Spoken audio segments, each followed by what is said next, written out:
Dober dan vsem, hvala, ker ste prišli na najino novinarsko konferenco. Ključni poudarek Nove Slovenije glede imenovanja komisarja na evropski ravni je, da ta postopek imenovanja v Sloveniji ni dober. Vsakič znova pri tem vprašanju slovenska politika na nek način pade na zrelostnem izpitu. Kažejo se vedno znova neka politična preigravanja, dogovori v ozadju, boj za politični prestiž. Tokrat smo priče nezadovoljstvu koalicijskih partnerjev. Pred leti smo morda zardevali, nam je bilo malo nerodno, pa smo komaj čakali, da tisti postopek in izbira mine. No, tokrat pa, ko smo mislili, da smo videli že vse, smo pa dobili celo predlog za kandidata za komisarja na strankarskem pikniku. Tega pa res do sedaj še nismo doživeli. Slovenija je majhna država. Za majhno državo, članico Evropske unije, je ključno, da so vsi predstavniki Slovenije na evropski ravni med seboj povezani in na drugi strani, da imajo tudi visoko podporo in stik z ljudmi, s svojimi volivci. Zato smo na nek način v našem predlogu zakona predvideli, da vlada predlaga kandidatko za komisarja na način, da mora dobiti soglasje vsaj 5, torej večine, vsaj 5 izvoljenih poslank oziroma poslancev Evropskega parlamenta. Evropske poslanke oziroma poslanci so edini neposredno izvoljeni predstavniki v Evropi, torej na evropski ravni, in prav je, da jim damo malo močnejšo, bolj ključno vlogo pri iskanju komisarjev, članov Evropske komisije, ki potem tudi zelo kompetentno in brez demokratičnega deficita odločajo o naši usodi. Sam sem se osredotočil na naš predlog zakona, gospa Novak pa bo lahko povedala nekaj več praktičnih implikacij glede imenovanja. Izvolite. Lepo pozdravljeni. Dejstvo je, da imamo v Sloveniji redno probleme, kako imenovati člana Evropske komisije oziroma kako podati slovenski predlog. Zato smo že tudi pred leti podali v Novi Sloveniji identičen predlog poprave tega zakona. Zakon seveda podpiram, ker mislim, da bi se s tem našemu kandidatu tudi povečala kredibilnost. Evropski poslanci smo neposredno izvoljeni od državljanov in potem imamo tudi besedo na zaslišanjih kandidatov za evropskega komisarja in zelo dobro je, če ima ta kandidat širšo podporo poslancev iz svoje države, ki lahko tudi njemu prid ali pa v škodo rečejo kakšno besedo v svoji politični skupini. Zato je za kredibilnost izredno pomembno, da ima ta kandidat tudi podporo čim več novo izvoljenih evropskih poslancev. Če povem svojo izkušnjo, sedanjim evropskim komisarjem sem kot poslanka dobro sodelovala. Seveda komisarji načeloma so zastopniki celotne Evropske unije, torej niso vezani samo na svojo državo, pa kljub temu vsak se zaveda, od kod je prišel, katera država ga je predlagala, čigav komisar je.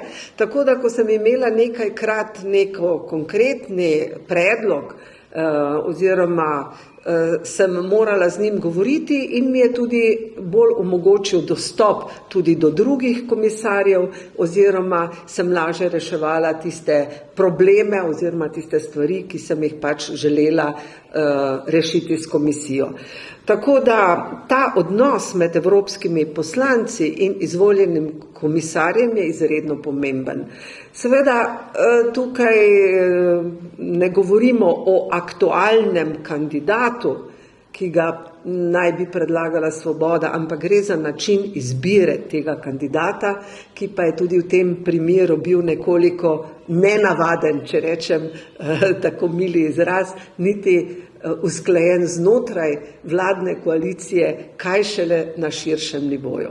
Tako da jaz ta zakon podpiram in upam, da se bo v parlamentu unela razprava o tem in se bosta predstavili obe plati medalje, kaj pomeni, če nekoga samo ena stranka pošilja torej kot kandidata, ali ima ta kandidat širšo podporo, ne samo koalicije, ampak tudi podporo izvoljenih evropskih poslancev.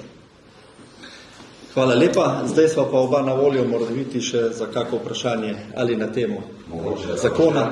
Boštjan Veselič, Televizija Slovenije, zmeme pravzaprav vprašanje za oba. Ste ta predlog uskladili s katero od strank, tako koalicije kot opozicije? To je izveren predlog Nove Slovenije. Poslanska skupina ga je vložila že pred 5 leti.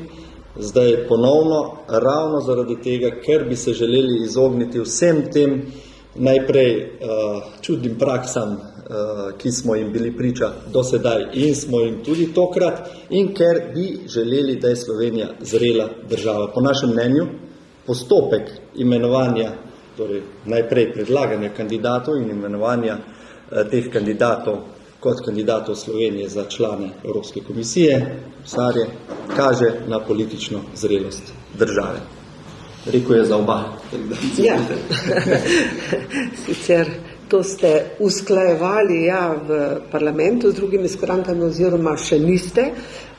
Je pa tudi ta predlog zelo dober za razpravo o tej tematiki, da se pogleda stvar širše. Saj se vsi spomnimo, ko je bila slovenska kandidatka zavrnjena. Pa iz mojih izkušenj, bom rekla, ni imela najslabše predstavitve, daleč ne.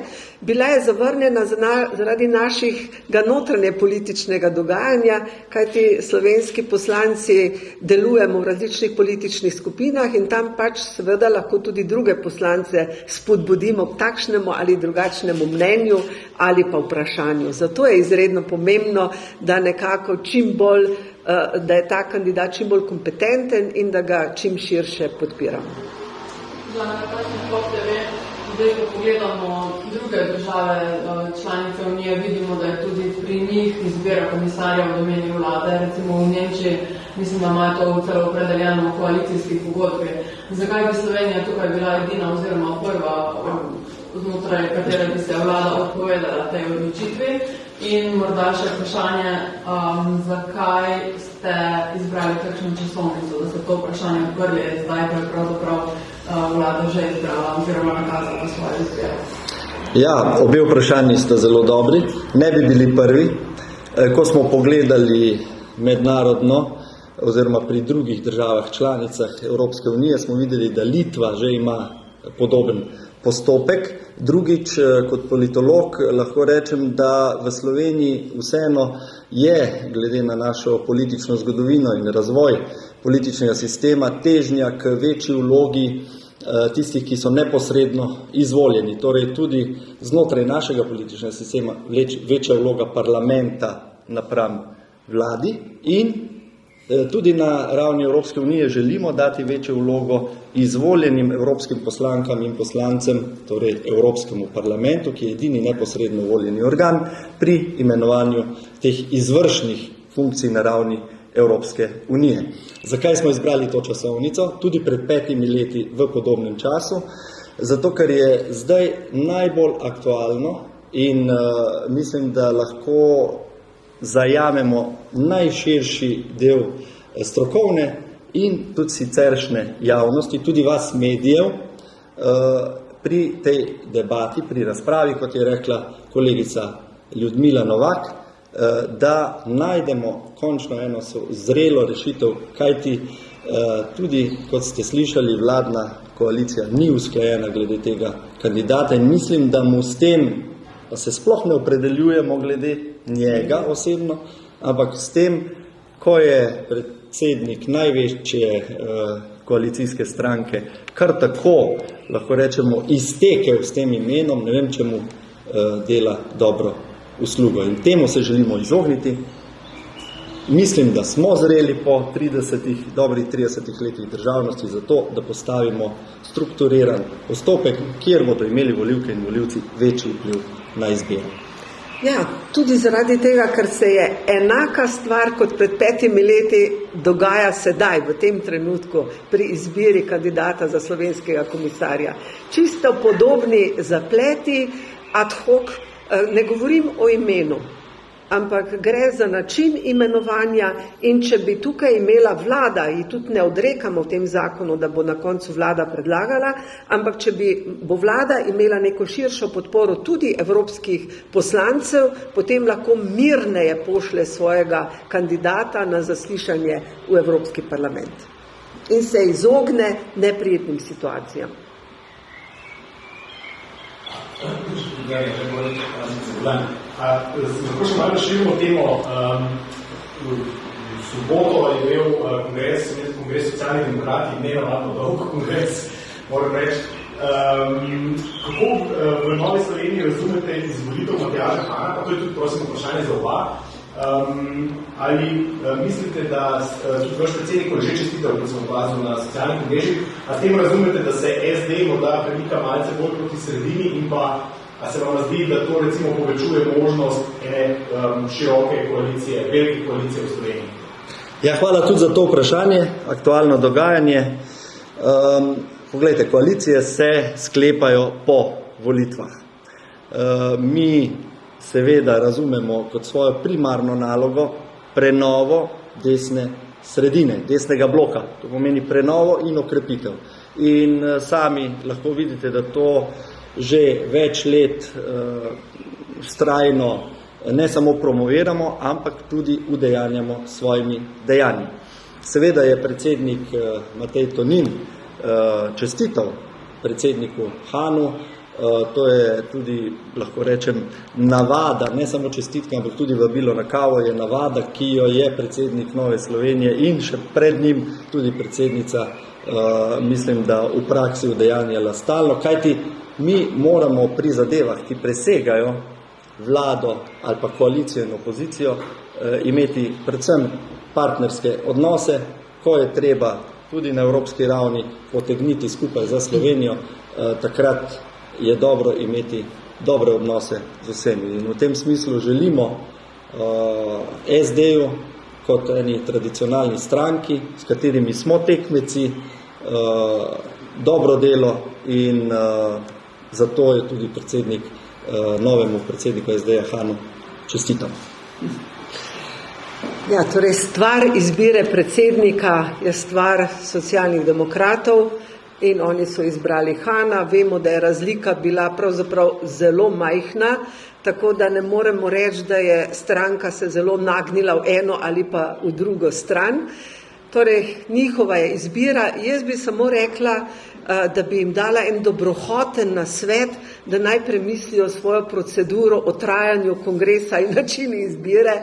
Mislim, da imamo to v Novi Sloveniji veliko bolj dodelano proceduro, tako da jaz sem kar do 10:30 čakala, bože enkrat, bom zvedla, kdo bo in se je to kar vleklo in vleklo, verjetno tudi za njih mučno, ampak to je samo moja dobrohotna pripomba, vsaka stranka pa seveda sama določa procedure. Kakšna bo koalicija v prihodnosti in s kom, se pa vedno zavzemam za to, kot je že rekel vodja poslanske skupine in podpredsednik stranke, seveda, da se to odloča po volitvah in da nobena druga stranka ne bo odločala o Novi Sloveniji, s kom bo šla v koalicijo. Nova Slovenija lahko gre prav tako s komerkoli, za kogar se odločimo, s kom lahko izpolnimo svoj program in kjer bomo lahko najbolje delali za Slovenijo. To mora biti naš glavni motiv pri odločanju. Ne pa, da se oziramo, kaj nam bo narekovala neka druga stranka ali pa dovolila, da gremo z nekom ali pa ne. Če smem, gospod Božič, samo še malo dopolniti odgovor. Ključno je, da ukrepimo desno-sredinski blok tudi zato, da ne bomo leta 2026 po volitvah, če bodo redne, spet priča neki zgodbi novih obrazov. Kajti mislim, da po 4 epizodah te serije pa res vemo vsi skupaj že, da Slovenija tega ne zasluži in ne potrebuje. Potrebujemo stabilno desno-sredinsko vlado in radi bi bili Nova Slovenija ključen člen te vlade, ki bo popeljala Slovenijo zopet nazaj na pot razvoja. Če ne drugega, Boštjan Veselj, televizija Slovenija, še eno vprašanje glede jutrišnjega obiska španskega premijera prihaja v Slovenijo. S slovenskim premijerom bo tema seveda priznanje Palestine, pravzaprav kakšno je vaše stališče? Ja, vemo, da ta tema tudi nekako razdvaja Slovenijo in tudi svet. Dejstvo je, da si vsi skupaj želimo, da bi čim prej prišlo do premirja, da je nedopustno, da je ovirana humanitarna pomoč do prebivalcev Gaze, da se je pa v tem trenutku težko pogovarjati kar o priznanju 2 držav, ker najprej mora priti do premirja, do pogovorov in potem lahko naredimo ali 2 državi ali se zmenijo kako drugače. Sama sem bila pred 2,5 letoma v Izraelu, ker sem v delegaciji za odnose z Izraelom, takrat je bila druga vlada, ne Netanjahujeva, tako da smo široko govorili o tej tematiki in kar sem iz tistega razbrala je bilo to, da pravzaprav niso imeli na drugi strani ta pravih sogovornikov, ali da so se že nekaj dogovorili, ni držalo, torej da ni bilo pravih voditeljev. Tako da je tem primeru ravno tako vprašanje, kdo pa so voditelji v Gazi. A je to Hamas, zagotovo teroristična organizacija, to ne more biti. Tako da najprej je treba si prizadevati, da bo doseženo premirje, potem pa v mirnem času se pa laže o tem dogovarjamo ali pa dogovarjajo, ali pa mi priznavamo, kakšna bo prihodnost te regije. Mogoče še znotraj političnega vidika. Vemo, da Španija skupaj s Slovenijo in še nekaterimi zelo pritiska za priznanje Palestine. Naše stališče je, da v tem kaosu trenutno ne moreš rešiti ničesar in takojšnje priznanje Palestine ne bi rešilo čisto ničesar, nasprotno, še bolj bi zapletlo stvari. Seveda, v perspektivi, na srednji rok in na dolgi rok, pa je Nova Slovenija zagovornica rešitve 2 držav, ampak to takrat, kot je rekla kolegica Ljudmila Novak, ko bomo lahko z pogovori in s priznanjem tudi kaj rešili. Je pa situacija izjemno zapletena, vemo, kdo je konflikt sprožil in vemo, kako je zapletlo to vse skupaj celotne odnose v regiji. Treba je pritiskati na Izrael, da bo čim manj civilnih žrtev, na drugi strani pa je treba nekako pomagati Palestini, da se reši teh terorističnih organizacij, kot je Hamas, da ne bojo civilni prebivalci pravzaprav tarča ali pa talci teh terorističnih gibanj. Jaz bi še to dodala, predvsem pa mora biti to dogovorjeno znotraj te regije, ne da mi o tem odločamo. Poglejte, sej, kaj pa se dogaja v Španiji, a bomo mi odločili, a bo samostojna Katalonija. Jaz mislim, da se morajo oni to prvi vrsti dogovoriti, mi pa lahko to dobrohotno ali pa dobronamirno podpremo. In tudi situacija tam na Bližnjem vzhodu, vemo, da je komplicirana, da je Iran ves čas grozil Izraelu, da Iran podpira teroristične organizacije, tako Hamas kot Hezbolah, da zdaj druge države arabske že iščejo zavezništvo z Izraelom, da pravzaprav bom rekla, da je Izrael želel izvajati ta Abraham akord, kot so mu rekli, ta sporazum sodelovanja z Izraelom, ki je bil dokaj izoliran v preteklosti in da to Iranu pač ne ustreza zaradi svoje vlade, če tako rečemo. Tako da najprej morajo ta ljudstva ali pa te regije same priti do nekega dogovora, ki ga potem lahko mi podpiramo, seveda z željo, da bodo do teh dogovorov čim prej prišlo in vsi skupaj si želimo mir na Bližnjem vzhodu, seveda tudi v Ukrajini in v svetu. Če sem povezali s tem, kako pa razumete recimo ta iranski napad nedavno in rakete, ki so poletele proti Izraelu, zdaj zdi se, da se vsaj začasno malce okrozila situacija, kako razumete tle razvoj dogodkov? Ja, tukaj, kot so sami rekli, so naredili povračilne ukrepe, glede na to, da je prej Izrael pač napadel njihovo veleposlaništvo in oni želijo tukaj nehati, dobro se zavedajo, da v tem spopadu bi najbrž Iran odnesel takrat, ko da vseeno Izrael je drugače opremljen in ima zadnji tudi Združene države Amerike, tako da, kolikor jaz razumem, si Iran ne želi nadaljevati v tem smislu, je pa reševal tudi svojo čas s temi povračilnimi ukrepi. Mogoče, gospod Cigler, še za vas imam vprašanje. Levica, najbolj leva stranka v parlamentu, predlaga vlastni vladi sprejem zakona, ki bi razlastila podjetnike, ki sistematično kršijo delovno zakonodajo. Kaj v tem pravite v Novi Sloveniji kot stranki podjetnikov? Ja, hvala lepa za to vprašanje. Seveda ima Levica diametralno nasprotni program in pa tudi način, kako svoj program udejanjiti. Ta predlog je predvsem, lahko rečemo, zamegljevanje dejstev, da v 2 letih nimajo česa pokazati. Obljubljali so najprej 30 tisoč, potem 20 tisoč stanovanj, 10 tisoč stanovanj ni. Potem tudi na področju oskrbe starejših so napovedovali veliko boljši zakon o dolgotrajni oskrbi. Zdaj že vemo iz terena, da je ta zakon neizvedljiv, da nihče ne ve, kdo plača, kdo koristi, da je zmeda, da ni podzakonskih aktov, čeprav je bil en največjih očitkov mojemu mandatu, še kot ministra za socialo, da nismo pripravili podzakonskih aktov. Še veliko drugih neizpolnjenih obljub in napovedi je in mislim, da je tak, lahko rečeva, propagandni zakon samo še en kamenček v mozaiku ideoloških tem, ki jih zdaj Levica in koalicija, katere del je, daje na mizo v želji nekako zakriti svojo neoperativnost. Lahko še nekaj dodam? Prosim.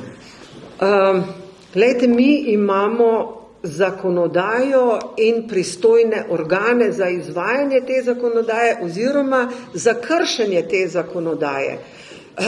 A nisem zdaj slišala, da ne vem koliko delovnih inšpektorjev odstopilo? To je v njihovi pristojnosti. Torej, inšpektorji niso znali ali niso mogli ali niso hoteli, jaz tega ne vem, izpolnjevati svojih nalog. Jaz mislim, da morajo to najprej na ministrstvu urediti, ne pa odzeti premoženja. Vse imamo pravosodne organe za to, da te stvari izvršujejo. Ker kajti to odzem premoženja, nacionalizacija, to prihaja iz nekih drugih časov. In mislim, da mi nismo tam. Da ne bo pomote, kršitev delovne zakonodaje ali pa permanentne kršitve delovne zakonodaje so huda stvar. Ko sem bil minister in tudi zdaj naprej kot poslanec, si zelo prizadevam, da se to izkorenini. Predvsem pa, veste, mi smo veliko v stiku z obrtniki, podjetniki na terenu.